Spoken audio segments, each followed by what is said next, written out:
Hello hello students. आज हम बात करते हैं फिजिक्स का चैप्टर वर्क एंड एनर्जी की बात करते हैं। इसमें सबसे फर्स्ट कंडीशन आती है वर्क की। वर्क हमारा क्या होता है? वर्क मतलब क्या होता है? कार्य। यानी जब हम कोई भी किसी भी ऑब्जेक्ट पर कोई कांस्टेंट फोर्स अप्लाई करते हैं तो ऑब्जेक्ट क्या होता है? सेम डायरेक्शन में मूव कर जाता है। यानी जिधर हम फोर्स लगाएंगे उसी डायरेक्शन में क्या होता है? मूव करने लगता है। इसलिए वर्क हमारा क्या होता है? वर्क का फॉर्मूला होता है एफ एस कॉस थीटा होता है और ऐसा यूनिट जूल होती है। ये हमारा वर्क क्या होता है? जो स्केलर क्वांटिटी होता है। और एक चीज़ और ध्यान रखना, पेपर में आता है 1 जूल बराबर 10⁻7 अर्ग। अर्ग क्या होता है? सीजीएस यूनिट होती है। आपको पता होगा कि जो हमारा फंडामेंटल यूनिट्स होते हैं 4 होते हैं। एक होता है एसआई यूनिट, सीजीएस होता है, एफपीएस और एमकेएस। ये सभी यूनिट्स क्या है? इसमें से एसआई जो होता है वो ज़्यादा वैलिड होता है क्योंकि इंटरनेशनल लेवल पर यही वैलिड होता है। तो एसआई यूनिट ज़्यादा पूछा जाता है पेपर में। एक चीज़ और बात करते हैं वर्क में। मान लो कि आपको कोई कहा दिया जाए कि कोई कोई पर्सन है और वो सर पे सामान लेकर के कहीं जा रहा है तो कितना काम किया। तो ध्यान रखना, यदि कोई भी सर पे सामान कोई लेकर जा रहा है तो क्या होता है? एंगल कितना बनेगा? 90 डिग्री का। 90 डिग्री का एंगल बनने की वजह से थीटा क्या हो जाएगा? 90 डिग्री। और 90 डिग्री होने की वजह से कॉस्ट 90 क्या होता है? 0। यानी कोई भी काम नहीं होता है। यदि हम कोई भी वस्तु लेकर के सर पे जा रहे हैं, सर पे रख करके, तो उस पर हम कोई काम नहीं करते हैं, 0 काम होता है। वर्क इक्वल टू 0 होता है। और यदि थीटा 0 हो जाए तो वही फॉर्मूला वर्क का क्या हो जाता है? एफ गुने एस हो जाता है। और एस क्या होता है? डिस्प्लेसमेंट। आपको पता होगा डिस्प्लेसमेंट क्या है? छोटी दूरी होती है। कोई भी जो हमारा क्या होता है, यदि मान लो कि डिस्प्लेसमेंट 0 हो गया यानी बॉडी क्या हो जाएगा? एक्चुअली डिस्प्लेस होता है आसानी से, है ना। और वर्क क्या होता है? एक वेरिएबल फोर्स की तरह काम करता है। यदि कोई भी, मान लो कि सिंपल सी बात है, मान लो कि कोई हम गेंद को ऊपर की तरफ फेंकते हैं तो कहता है ग्रेविटी के विरुद्ध, यानी क्योंकि पृथ्वी पर क्या होता है? ग्रेविटी होती है ना, गुरुत्वीय क्षेत्र होता है, इसके विरुद्ध वो काम करता है। तो वहाँ पर यदि कोई भी गेंद फेंकने की बात कर दे, क्वेश्चन आ जाए, चाहे कोई भी चीज़ फेंकने की बात कर रहा है, तो हमारे साथ फेंकने की बात करेगा तो वहाँ पे वर्क का जो फॉर्मूला होता है बदल जाता है। क्या हो जाएगा?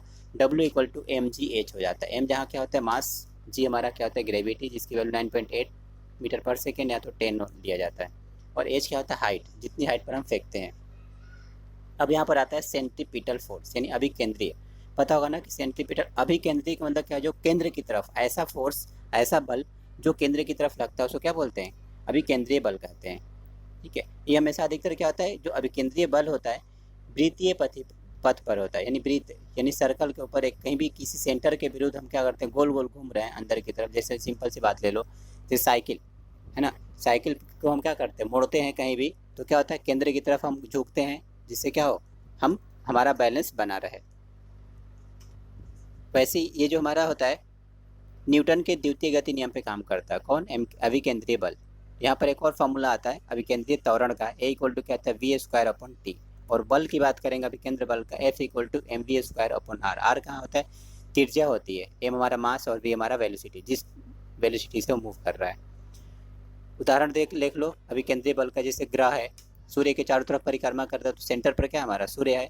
और सूर्य सेंटर पर होने की वजह से सूर्य क्या करता है? सभी ग्रहों के अपनी तरफ केंद्र पर फोर्स लगाने की वो करता है, जिस वजह से हमारा जो ग्रह है सूर्य के चारों तरफ ही घूमता रहता है सेंटर के अकॉर्डिंग। नाभिक के चारों तरफ जो इलेक्ट्रॉन घूमते हैं वो सभी हमारे क्या होता है? अभिकेंद्रीय बल पे काम करते हैं। अब आते हैं अपकेंद्रीय बल। अपकेंद्रीय बल में क्या होता है कि जो सेंटर से बाहर की तरफ लगता है बल, उसको बोलते हैं अपकेंद्रीय, सेंट्रीफ्यूगल। और वो क्या था? सेंट्रीपिटल। ठीक है। अपकेंद्रीय में हमारे पास सेंटर से बाहर की तरफ बल लगता है। जैसे हमारे पास क्या हो गया? दूध से दही, दूध से जो मक्खन निकालते हैं, दही से जो घी बनता है, ये सभी, वॉशिंग मशीन, ये सभी हमारे क्या करते हैं? अपकेंद्रीय बल पे काम करते हैं। अगला टॉपिक आता है पावर, शक्ति। जो कार्य करने की दर होती है, मान लो कोई भी हम निरंतर कार्य कर रहे हैं कुछ समय के रिस्पेक्ट में, है ना, तो हमारे क्या हो जाती है? उसको शक्ति कहा जाता है। तो P बराबर क्या होता है? W/T होता है। इसका ढेर सारे फॉर्मूले आ जाते हैं। जैसे एक होता है P इक्वल टू VI हो जाता है, या आपने पढ़ा होगा कि न्यूटन्स लॉ में, है ना, क्या होता है? V इक्वल टू IR, फिर यहाँ पे वैल्यू रख दो, तो ये सभी 3-4 फॉर्मूले जनरेट हो जाते हैं। ऐसा यूनिट पावर की क्या होती है? वाट होती है, या आप ये भी लिख सकते हो जूल पर सेकेंड। ज़्यादातर पेपर में जूल पर सेकेंड ही ज़्यादा आता है। एक और आता है कि जैसे मान लो कि हमने कोई इलेक्ट्रिसिटी यूज कर रहे हैं ना, इलेक्ट्रिसिटी चला रहे हैं। जब हम कोई भी इलेक्ट्रिसिटी या घरेलू जो उपकरण होता है इलेक्ट्रॉनिक्स वाला, वो जब होता है, जो हमारे बिजली के मीटर होते हैं, हमेशा किस में मेजर होती है? किलोवाट घंटा में, KWH में होती है। और 1 kWh बराबर क्या होता है? 1 यूनिट होती है। और जूल में बात करते हैं, जूल में तो 3.6 गुने 10 के पावर 6 जूल होता है। ये ध्यान रखना, बहुत बड़ा इंपॉर्टेंट क्वेश्चन है ना, कि एक वन के डब्ल्यू एच बराबर कितना जूल होता है, ये पूछा जाता है पेपर में। और 1 एच पी बराबर 746 वाट होता है। एच पी मतलब होता है हॉर्स पावर। कहीं के देखो ना, जो हमारी गाड़ी उड़ी के इंजन पे से लिखा रहता है इतना एच पी का इंजन है, ये सब तो हॉर्स पावर में जनरेट होता है। वहीं एक और बात करते हैं मेगावाट का। जो मेगावाट होता है 1 मेगावाट मतलब 10 के पावर 6 वाट की बात करते हैं। ये एक बार पूछा भी गया था सीबीएसई बोर्ड में क्वेश्चन, कि 1 मेगावाट इक्वल टू कितना वाट होता है। अब आते हैं अगला टॉपिक, ऊर्जा, एनर्जी की बात करते हैं। ध्यान रखना, एनर्जी और कार्य दोनों की हमारी एसआई यूनिट सेम होती है। इसका भी जूल होता है, ऊर्जा का भी। इसमें भी कार्य करने की क्षमता होती है, उसको ऊर्जा कहते हैं। देखो, जो हमारा ऊर्जा होती है 2 पार्ट में डिवाइड, एक गतिज होती है, एक स्थितिज। गतिज मतलब किसी वस्तु के गति करने के कारण जो ऊर्जा उत्पन्न होती है ना, उसको क्या बोलते हैं, गतिज ऊर्जा कहा जाता है। और स्थितिज ऊर्जा, जो कोई वस्तु के स्थिति के कारण, जैसे घड़ी में जो संचित जो ऊर्जा होती है वो क्या होती है हमारा, वो स्थितिज ऊर्जा कही जाती है। स्थितिज ऊर्जा का फॉर्मूला होता है पोटेंशियल एनर्जी बराबर mgh, और काइनेटिक एनर्जी, गतिज ऊर्जा का फॉर्मूला होता है हाफ mv²। अब यहाँ पर एक क्वेश्चन कुछ ऐसे आते हैं न्यूमेरिकल में, मान लो कि हमने मास को डबल कर दिया, दुगना कर दिया, तो ऊर्जा पर क्या असर पड़ेगा। तब ध्यान रखना, यदि मास को डबल करते हैं तो ऊर्जा भी क्या होगी, डबल होगी। लेकिन वेलोसिटी को डबल करते हैं तो देखो स्क्वायर है ना, तो 2 का स्क्वायर कितना हो गया, 4, यानी 4 गुना हो जाएगा, गतिज ऊर्जा बढ़ जाएगी। तो गति ऊर्जा में हमारा उदाहरण आ जाता है, मान लो हम कोई दौड़ता हुआ बालक है, वो गति ऊर्जा में आ जाता है। पानी जो बह रहा है वो भी हमारे क्या, गतिज ऊर्जा। तो जो भी गति के कारण जो ऊर्जा उत्पन्न होती है गति ऊर्जा में आ जाती है।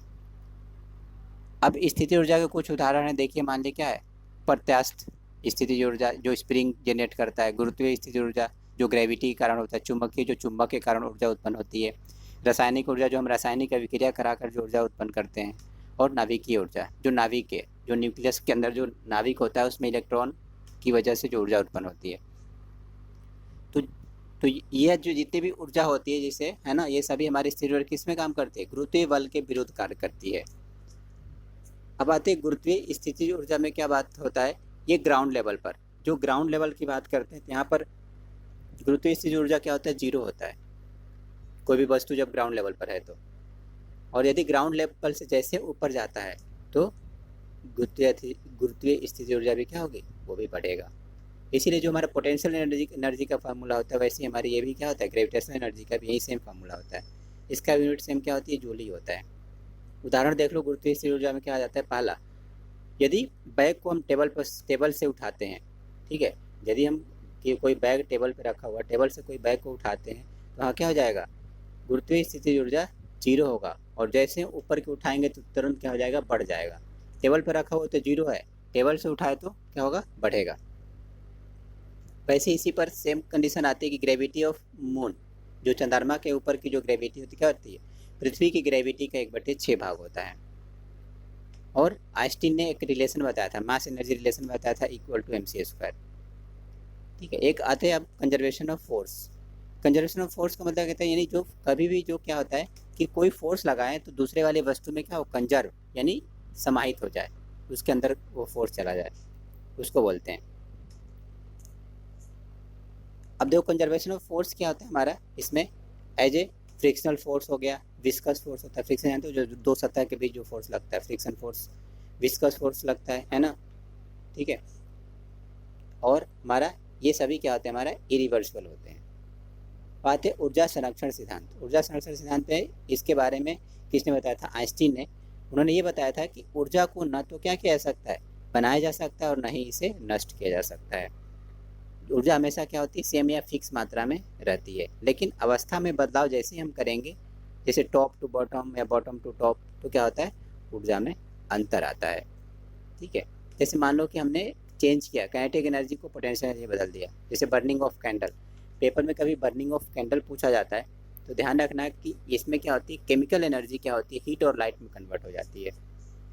फ्यूल की बात करते हैं, ईंधन, फ्यूल क्या काम करता है, ये केमिकल से हीट एनर्जी में जनरेट करता है, और हीट से तुरंत क्या हो जाता है, जैसे मान लो कि केमिकल हुआ, खर्च हुआ तो हीट बना, हीट से क्या होगा, इंजन गया गर्म हुआ और वो चलना स्टार्ट किया तो गति ऊर्जा में कन्वर्ट हो गया। ठीक है, और गति ऊर्जा फिर क्या किया, बैटरी को चार्ज करता है तो इलेक्ट्रिकल में। ऐसे न्यूक्लियर एक्सप्लोजन की बात करते हैं, न्यूक्लियर एक्सप्लोजन में क्या हो जाता है, जो न्यूक्लियर ऊर्जा होती है वो हीट और लाइट में कन्वर्ट हो जाती है। और एक होता है स्प्रिंग। जो स्प्रिंग होती है, स्प्रिंग के पास क्या होती है, हमेशा पोटेंशियल एनर्जी होती है।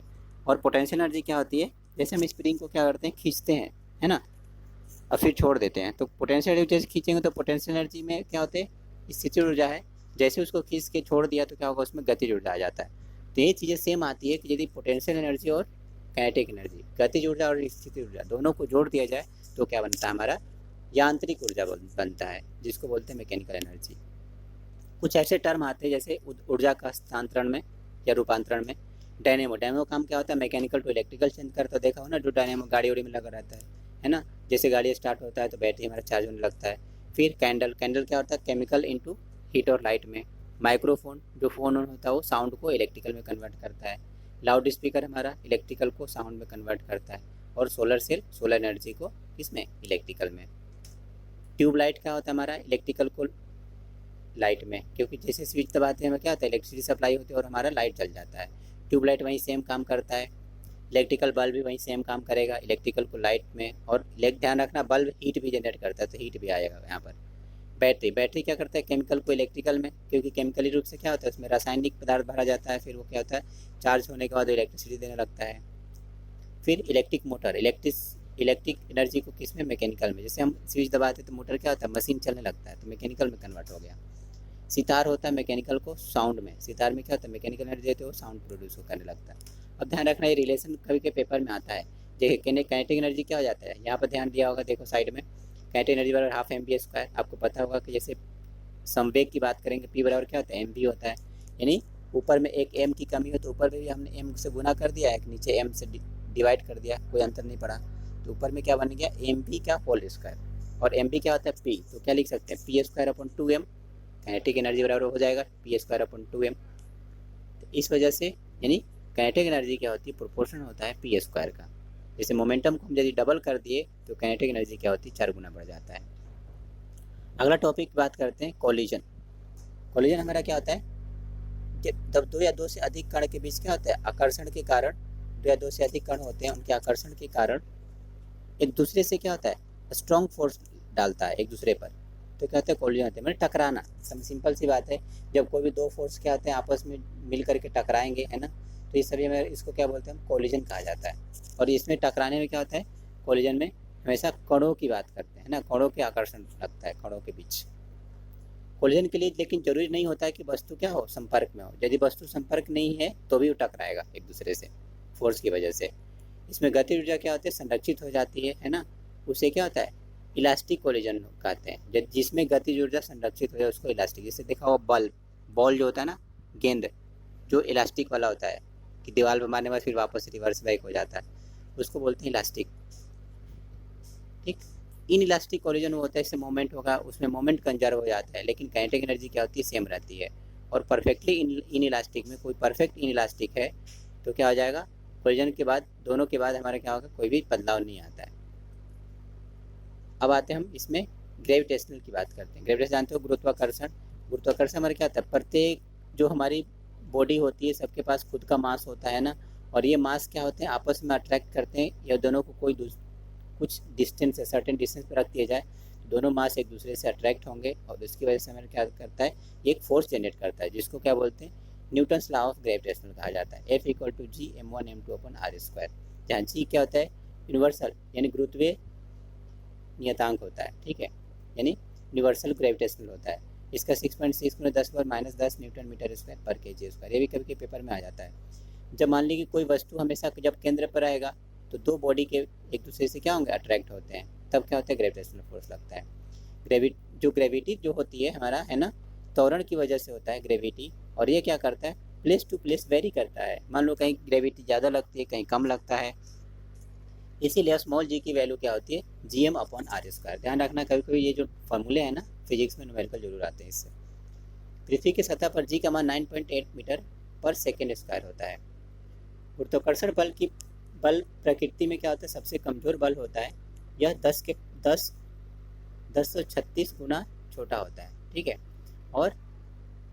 और यदि वैद्युत स्थिति बल के कारण बल के तथा 1038 गुना कम होता है, जिसे नाभिकीय बल, मतलब जो बल क्या हो उससे ज़्यादा हो और इससे कम हो, है ना, तो उसको नेविगेबल कहते हैं।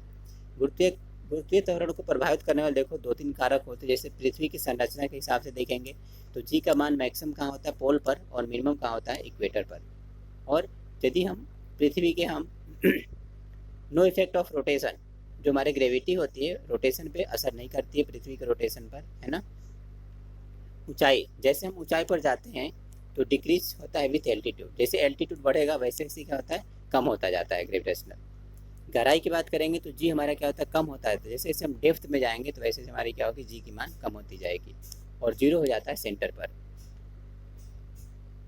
अब आते हैं मास एंड वेट। मास और वेट में अंतर क्या है, ध्यान रखना होगा यहाँ पर।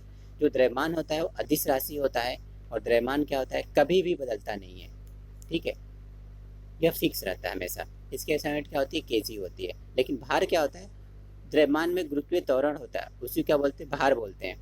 और भार क्या होता है, हमेशा जगह टू जगह वेरी करता है।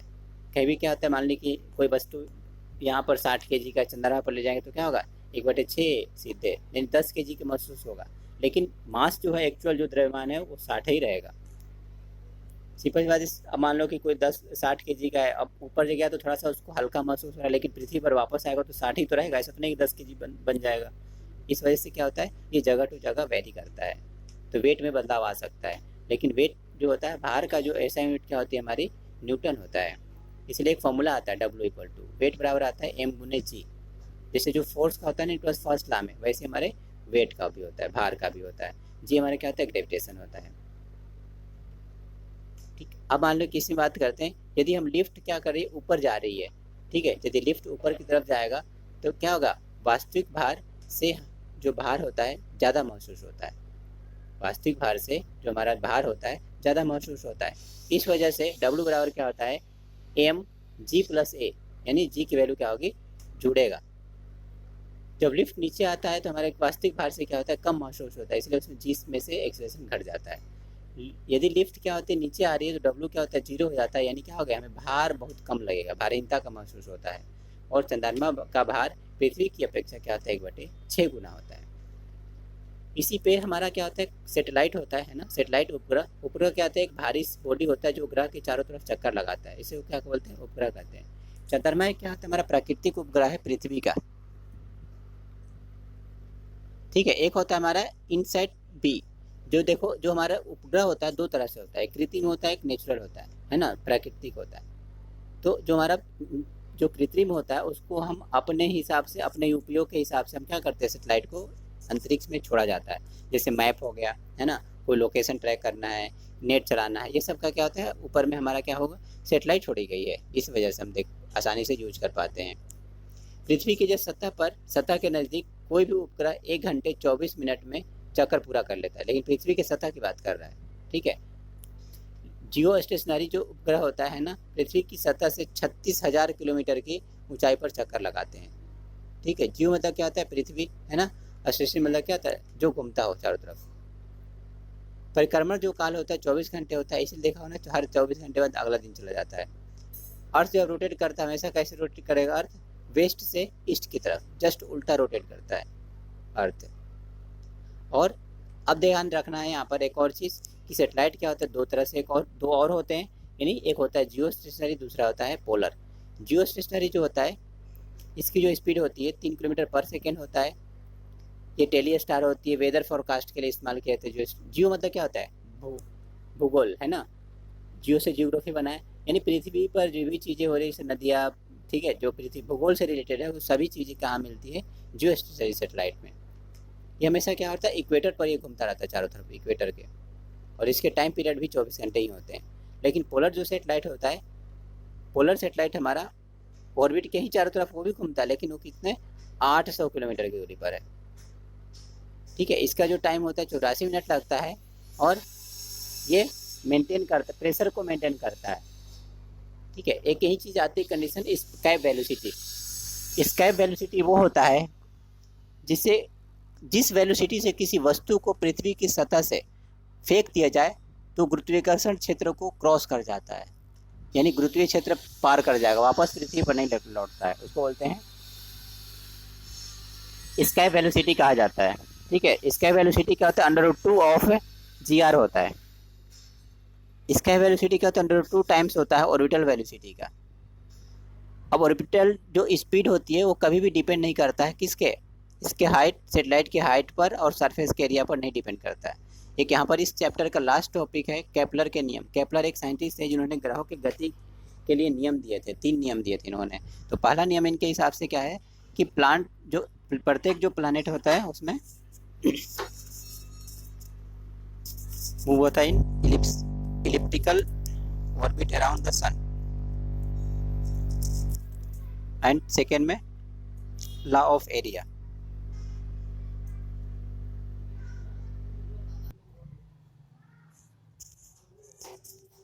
देखिए पहला जो नियम है, केपलर ने पहला नियम जो दिया था कि जो हमारी जितने भी ग्रह होती हैं वो सभी प्लानट क्या करता है, इलिप्टिकल ऑर्बिट के रूप में घूमता है। यानी वो उसका जो पाथ होता है कैसा होता है, परवलय होता है, अंडे के आकार का होता है। उसी उसी पाथ पे वो घूमता रहता है चारों तरफ, शून्य सन के चारों तरफ। दूसरे लॉ में बताया गया एरिया के बारे में बताया था उन्होंने। तो यानी जो भी सन के जो चारों तरफ जो होते हैं बराबर एरिया में क्या होते हैं, सभी ग्रह क्या होते हैं, बराबर एरिया में डिवाइड है। और तीसरा लॉ हमारा क्या होता है, square of period of any planet is proportion to cube of semi major axis. यानी इन्होंने ही टाइम के पीरियड के और समय और त्रिज्या इनके बीच रिलेशन बताया। तो ध्यान रखना ये रिलेशन पूछा जाता है पेपर में कि तीसरा ये वाला किसके लॉ के अंदर। तो, हम्म, तो, तो इसमें आ जाता है T square proportion to R cube. बस इतना ध्यान रखना है। Okay, thank you.